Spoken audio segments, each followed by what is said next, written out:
નમસ્તે દર્શક મિત્રો. આપણા સૌના જીવનમાં રંગો ભરનારા પર્વ હોળીની તમને સૌને ખૂબ ખૂબ શુભકામનાઓ. હું છું તમારી દોસ્ત અને આજે આપણે વાત કરવાના છીએ એક એવા વિષય પર જે તમારા જીવનની દિશા બદલી શકે છે. મિત્રો, શું તમે ક્યારેય વિચાર્યું છે કે શા માટે આપણા પૂર્વજો હોળીના 8 દિવસ પહેલાં કોઈ પણ શુભ કાર્ય કરવાની મનાઈ ફરમાવતા હતા? શું આ માત્ર એક જૂની પરંપરા છે કે પછી તેની પાછળ કોઈ ગૂઢ ખગોળીય વિજ્ઞાન છુપાયેલું છે? આજે આ વિડીયોમાં આપણે હોલિકા દહન મહાસુદર્શન માર્ગદર્શિકા વિશે વિગતવાર ચર્ચા કરીશું. આજે હું તમને જણાવીશ કે હોળી એ માત્ર અગ્નિ પ્રગટાવવાનો ઉત્સવ નથી, પણ તે બ્રહ્માંડીય ઉર્જા એટલે કે કોસ્મિક એનર્જીના પરિવર્તનનો સમય છે. આ વિડીયોમાં આપણે જાણીશું કે હોળાષ્ટકના 8 દિવસો દરમિયાન કયા ગ્રહો ઉગ્ર બને છે અને તેની તમારા જીવન પર શું અસર થાય છે. સાથે જ હોલિકા દહનની અગ્નિનો ઉપયોગ કરીને તમે તમારા ઘરના વાસ્તુદોષ અને નકારાત્મકતાને કેવી રીતે કાયમી માટે દૂર કરી શકો છો તેની સ્ટેપ બાય સ્ટેપ વિધિ પણ હું તમને જણાવીશ. જો તમે આર્થિક તંગી, પારિવારિક કલેશ અથવા નોકરી ધંધામાં આવતી અડચણોથી પરેશાન છો તો આ વિડીયોનો એક એક શબ્દ તમારા માટે કિંમતી સાબિત થશે. ચાલો શરૂ કરીએ આ જ્ઞાનસભર યાત્રા. સૌ પ્રથમ આપણે જાણીએ હોળાષ્ટકના વિજ્ઞાન વિશે અને આ વર્ષે તેની તારીખ, વાર અને ગ્રહોની ઉગ્રતા વિશે. મિત્રો, શાસ્ત્રોમાં હોળી પૂર્વેના 8 દિવસોને હોળાષ્ટક કહેવામાં આવ્યા છે. આ વર્ષે એટલે કે 2026માં હોળાષ્ટક ક્યારથી શરૂ થાય છે અને તે દરમિયાન કયા ગ્રહો તમારી સુખ શાંતિને પ્રભાવિત કરે છે તે તારીખવાર સમજીએ. જરૂર પડે તો તમે તમારી ડાયરીમાં આ તારીખો નોંધી લેજો. જ્યોતિષીય ગણતરી મુજબ હોળાષ્ટક દરમિયાન દરરોજ એક ગ્રહ પોતાની ઉગ્રતાના શિખરે હોય છે. ચાલો જોઈએ આ 8 દિવસોનો ચોક્કસ ક્રમ. પહેલી તારીખ છે 24 ફેબ્રુઆરી, મંગળવાર, ફાગણ સુદ અષ્ટમી, ચંદ્રની ઉગ્રતા. હોળાષ્ટકનો આ પ્રથમ દિવસ છે. આ દિવસે ચંદ્ર અત્યંત ઉગ્ર હોય છે. ચંદ્ર એ મનનો કારક છે, તેથી 24 ફેબ્રુઆરીએ લોકોમાં માનસિક બેચેની, અનિદ્રા અને નિર્ણય લેવામાં ગડમથલ થવાની સંભાવના સૌથી વધુ હોય છે. 25 ફેબ્રુઆરીને બુધવાર, ફાગણ સુદ નોમ, સૂર્યની ઉગ્રતા. બીજા દિવસે સૂર્યનારાયણ ઉગ્ર બને છે. સૂર્ય એ આત્મા અને પિતાનો કારક છે. આ દિવસે પિતા પુત્ર વચ્ચેના સંબંધોમાં મનદુખ અથવા સરકારી કામકાજમાં અચાનક અવરોધ આવી શકે છે. 26 ફેબ્રુઆરીને ગુરુવાર, ફાગણ સુદ દશમ, શનિની ઉગ્રતા. ત્રીજા દિવસે ન્યાયના દેવતા શનિદેવ ઉગ્ર હોય છે. આ દિવસે કરેલા કામમાં અચાનક વિલંબ આવે અને શારીરિક આળસ કે નબળાઈ અનુભવાય છે. 27 ફેબ્રુઆરીને શુક્રવાર, ફાગણ સુદ એકાદશી, શુક્રની ઉગ્રતા. ચોથા દિવસે શુક્ર ગ્રહ પ્રભાવિત થાય છે. શુક્ર એટલે સુખ, સુવિધા, લક્ઝરી અને પ્રેમ. આ દિવસે વૈવાહિક જીવનમાં તણાવ આવી શકે છે. ઉપરાંત આ દિવસે કિંમતી વસ્તુઓની ખરીદીમાં સાવધાની રાખવી જરૂરી છે. 28 ફેબ્રુઆરીને શનિવાર, ફાગણ સુદ બારસ, ગુરુની ઉગ્રતા. પાંચમા દિવસે ગુરુ ઉગ્ર બને છે. ગુરુ એ જ્ઞાન, સંતાન અને વડીલોના કારક છે. 28 ફેબ્રુઆરીએ વિદ્યાર્થીઓના અભ્યાસમાં એકાગ્રતાનો અભાવ જોવા મળી શકે છે. 1 માર્ચ, રવિવાર, ફાગણ સુદ તેરસ, બુધની ઉગ્રતા. છઠ્ઠા દિવસે બુધ ગ્રહની ઉગ્રતા વધે છે. બુધ એ બુદ્ધિ અને વાણીનો કારક છે. આ રવિવારે તમારી વાણી પર સંયમ રાખજો, નહીંતર અંગત સંબંધોમાં વાદ વિવાદ થઈ શકે છે. 2 માર્ચ, સોમવાર, ફાગણ સુદ ચૌદશ, મંગળની ઉગ્રતા. 7મો દિવસ એટલે કે હોળીની પૂર્વ સંધ્યા. આ દિવસે મંગળની ઉગ્રતા વધે છે. મંગળ એ ક્રોધ અને સાહસનો ગ્રહ છે. આ દિવસે વાહન ચલાવતી વખતે સાવધાની રાખવી અને ગુસ્સા પર નિયંત્રણ રાખવું અત્યંત જરૂરી છે. 3 માર્ચને મંગળવાર, ફાગણ સુદ પૂર્ણિમા, રાહુની ઉગ્રતા. છેલ્લો દિવસ એટલે હોળી. આ દિવસે રાહુનો પ્રભાવ સૌથી વધુ હોય છે, જે મનમાં ભ્રમ કે શંકા પેદા કરે છે. પરંતુ ચિંતા ન કરો.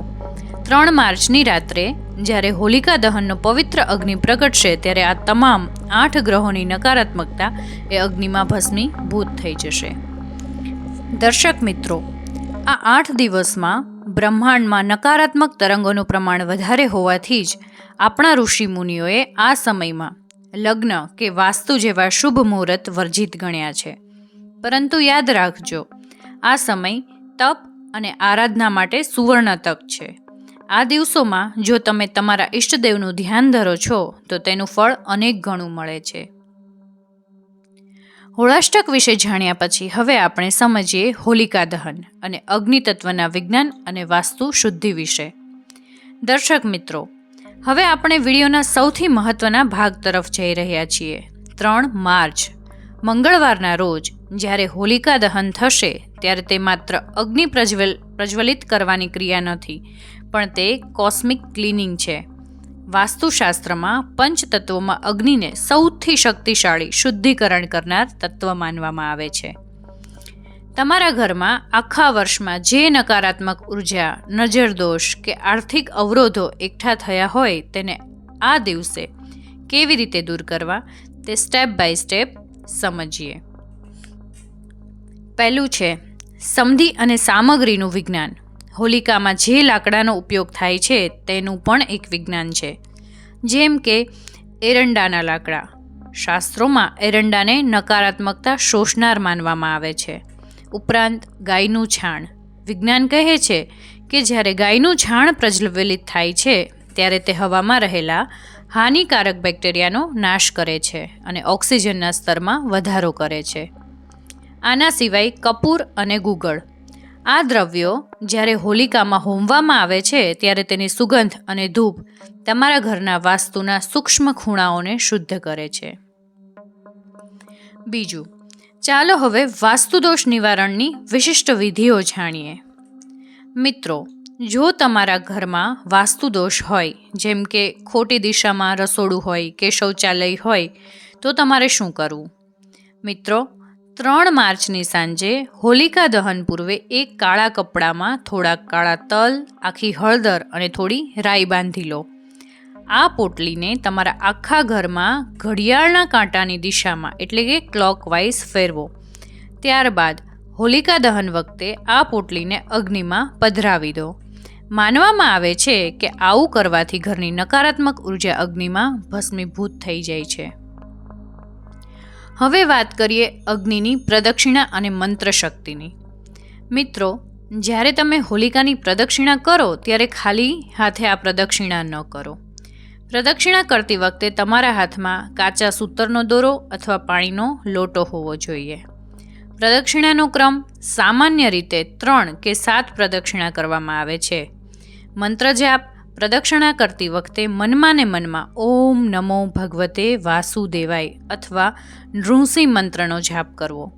ભગવાન નૃસિંહ એ અનિષ્ટનો નાશ કરનારા દેવ છે અને હોળી તેમની જ ભક્તિનો વિજય ઉત્સવ છે. ચાલો હવે આપણે બીમારીઓમાંથી મુક્તિના ઉપાય વિશે જાણીએ. મિત્રો, જો કોઈ ઘરનો સભ્ય લાંબા સમયથી બીમાર હોય, તો તે સભ્યના માથા પરથી 7 વાર લીમડાના પાન અને કપૂર ઉતારીને હોલિકાની અગ્નિમાં નાખવા જોઈએ. આનાથી શારીરિક રોગમાં રાહત મળે છે અને તેની આસપાસનો ઓરા પણ શુદ્ધ થાય છે. મિત્રો, યાદ રાખજો કે અગ્નિ એ સાક્ષી દેવ છે.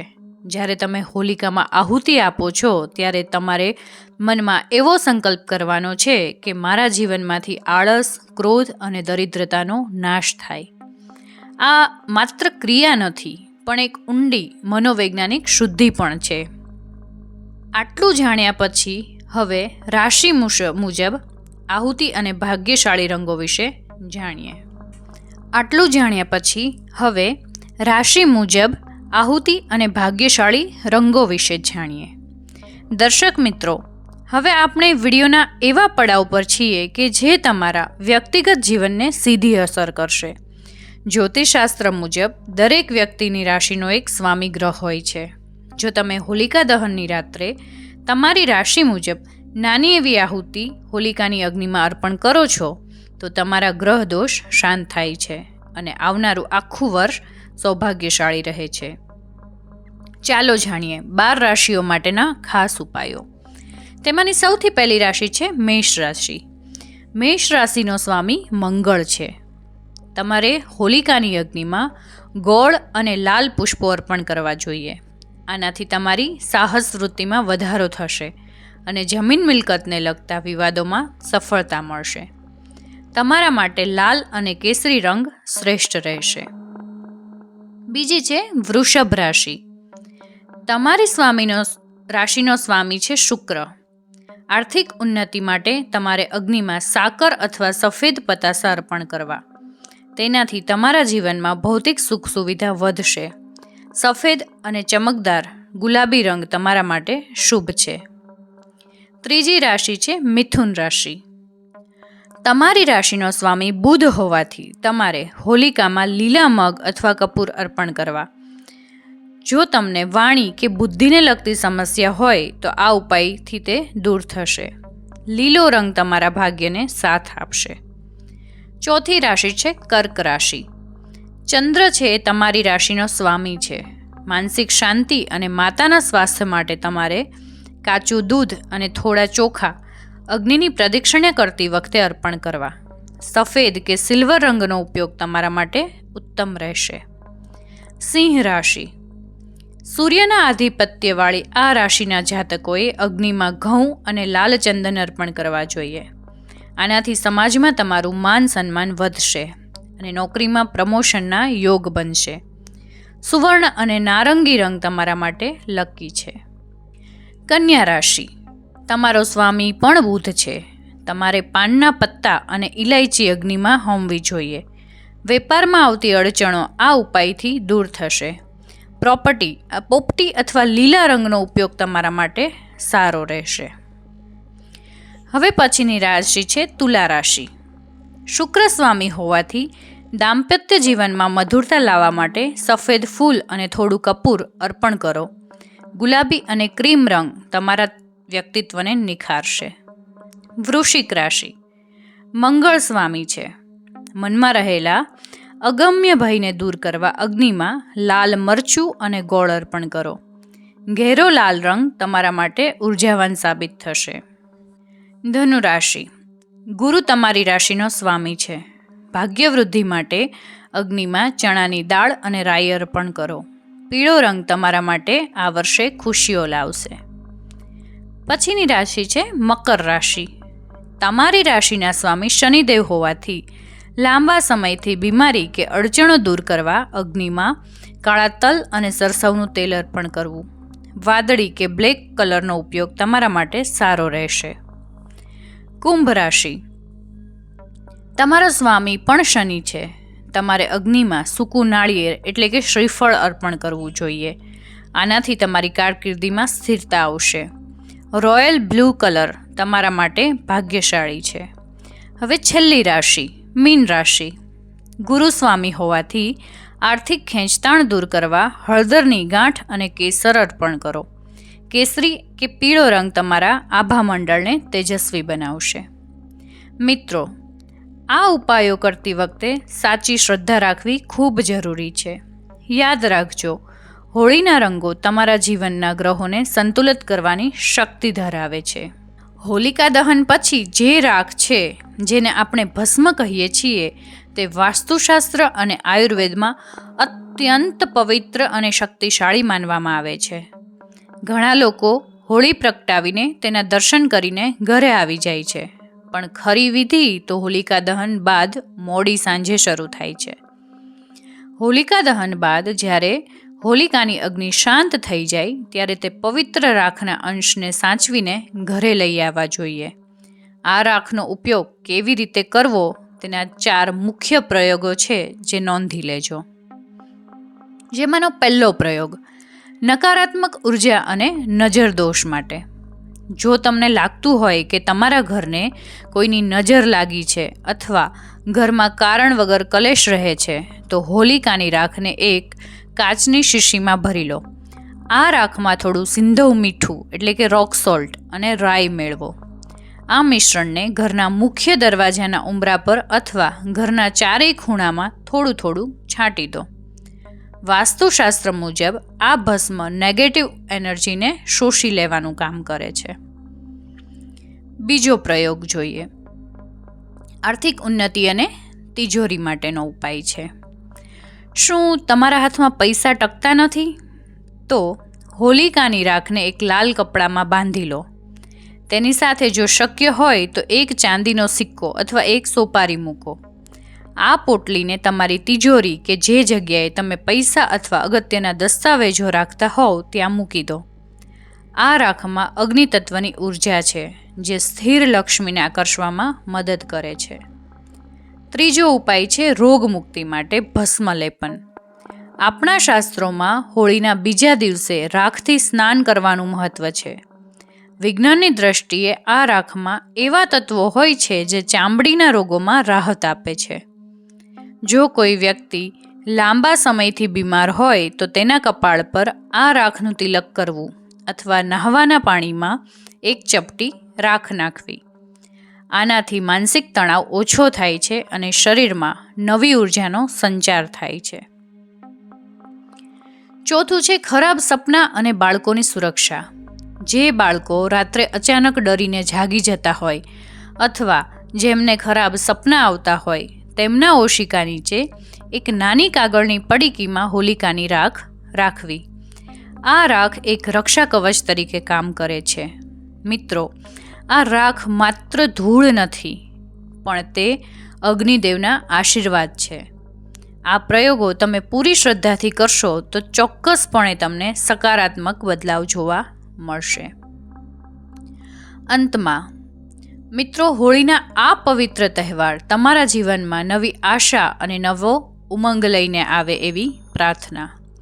યાદ રાખજો મિત્રો, જ્યોતિષશાસ્ત્ર અને વાસ્તુશાસ્ત્ર આપણને માર્ગ બતાવે છે, પણ આપણા કર્મ જ સૌથી મોટા છે.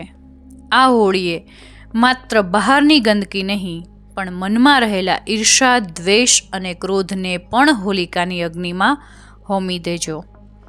એક ખાસ સાવચેતી: હોલિકા દહન સમયે ભીડભાડમાં સાવચેત રહેવું અને પર્યાવરણનું પણ ધ્યાન રાખવું. ધૂળેટી રમવામાં રાસાયણિક રંગોનો ત્યાગ કરી પ્રાકૃતિક રંગોનો ઉપયોગ કરવો, જેથી આપણું સ્વાસ્થ્ય અને પ્રકૃતિ બંને સુરક્ષિત રહે. જો તમને આ માહિતી ઉપયોગી લાગી હોય તો વિડીયોને લાઈક જરૂરથી કરજો અને તમારા મિત્રો તથા પરિવારજનો સાથે શેર કરજો, જેથી તેઓ પણ આ શાસ્ત્રીય ઉપાયોનો લાભ લઈ શકે. તમારી રાશિ કઈ છે અને તમે કયો ઉપાય કરવાના છો તે અમને કોમેન્ટમાં ચોક્કસ જણાવજો. ચેનલ પર નવા હોવ તો સબસ્ક્રાઈબ કરવાનું ભૂલતા નહીં, કારણ કે આપણે આવી જ જ્ઞાનસભર વાત લઈને ફરીથી મળતા રહીશું. તમે સૌ સુખી રહો, સ્વસ્થ રહો. હોળીની ખૂબ ખૂબ શુભકામનાઓ મિત્રો. આવજો.